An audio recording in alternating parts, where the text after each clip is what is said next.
কি এমন ঘটেছিল যে এক মা নিজেই তার ৭ সন্তানকে হত্যা করলেন, অথচ আজ তাঁকেই দেবীর রূপে পূজা করা হয়?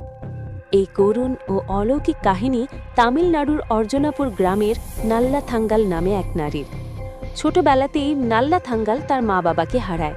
এরপর তার দাদা তাকে স্নেহের সঙ্গে তাকে লালন পালন করেন এবং বড় হলে একটি ধনী পরিবারে তার বিবাহ দেন। বিবাহের পর স্বামী ও সন্তানদের নিয়ে নাল্লাথাঙ্গাল সুখী সংসার করছিল। কিন্তু হঠাৎ করেই রাজ্যে ভয়াবহ আকাল নেমে আসে।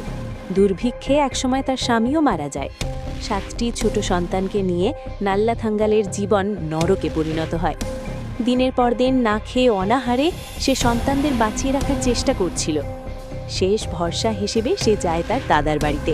কিন্তু দুর্ভাগ্য, সেই সময় দাদা ব্যবসার কাজে বাইরে ছিলেন। তার বৌদি নাল্লাথাঙ্গালকে চরম অপমান করেন, তাড়িয়ে দেন এবং করুণা করে বাসি খাবার দেন।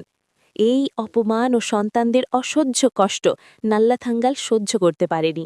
নিজের চোখের সামনে সন্তানদের তিল তিল করে মরতে দেখতে না পেরে সে এক কঠিন, হৃদয় বিদারক সিদ্ধান্ত নেয়। এক এক করে সে তার ৭ সন্তানকে কুয়োর জলে ফেলে দেয় ও নিজেও সেই কুয়োতে ঝাঁপ দিয়ে আত্মহত্যা করে। পরে তার দাদা বাড়ি ফিরে সব ঘটনা জানতে পারে।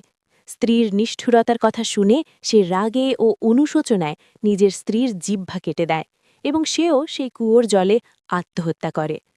এরপর ঘটে এক আশ্চর্য ঘটনা। সঙ্গে সঙ্গে আকাশ কালো হয়ে নামে প্রবল বৃষ্টি। দীর্ঘদিনের পাকাল দূর হয়ে যায়। মাতৃত্বের এমন চরম ত্যাগ ও অলৌকিক ঘটনার সাক্ষী হয়ে গ্রামবাসীরা বিশ্বাস করতে শুরু করে নাল্লাথাঙ্গাল কোনো সাধারণ নারী নন, তিনি এক দেবী। সেই স্থানেই গড়ে ওঠে নাল্লাথাঙ্গাল মন্দির। আজও সেখানে কোনো প্রচলিত দেবদেবীর মূর্তি নেই, বরং এক মায়ের মূর্তি, যার কোলে রয়েছে তার ৭ সন্তান। নাল্লাথা